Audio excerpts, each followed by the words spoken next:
being that it was a reliable source, it was their command center, the AC and I both were in on the phone call, and so we immediately began moving towards the aircraft. We got information that from a helicopter that was on scene that there were no survivors. You kind of got to take that and a grain of salt because they obviously don't have people on the ground.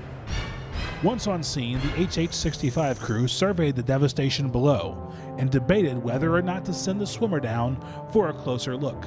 There's obviously a lot of hazards in the marsh itself, wildlife and just sinking in the mud.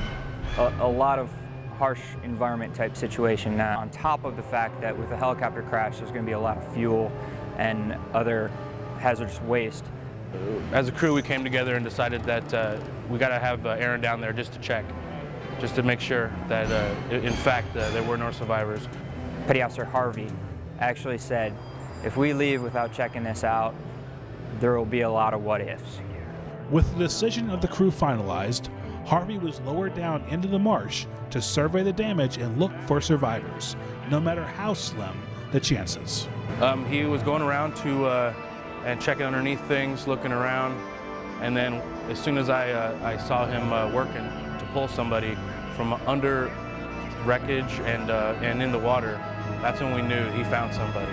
I actually walked past him and saw a couple other victims, started to check them out, and then out of the corner of my eye, I saw some movement and quickly looked, and there was a guy breathing. And my heart rate went up pretty quick, and checked his vitals, checked his situation out, called for the litter. 6534, can send the litter down ASAP, please.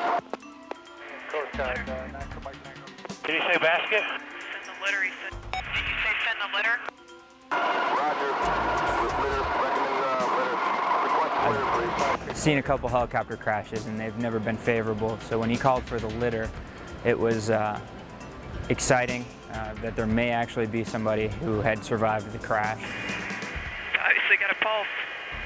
I can't believe. Wow. When I was pulling the guy towards the litter, every time I put pressure to pull him, my legs went, thigh high in the mud.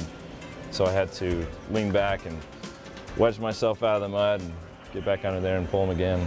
Petty Officer Harvey fought the rough soil conditions, snakes, and the stench of fuel to get the survivor into the litter and to safety. The gut check that you constantly do during training, I found that I had to deal with on this case. And there's always that moment where your body's telling you this is pretty tough, but you got to just keep going. And Petty Officer Harvey, I've been on a couple cases with him actually. We've been together since we've both been here since Katrina, and he was on top of his game that day, and he found that guy, and he's alive today because of it.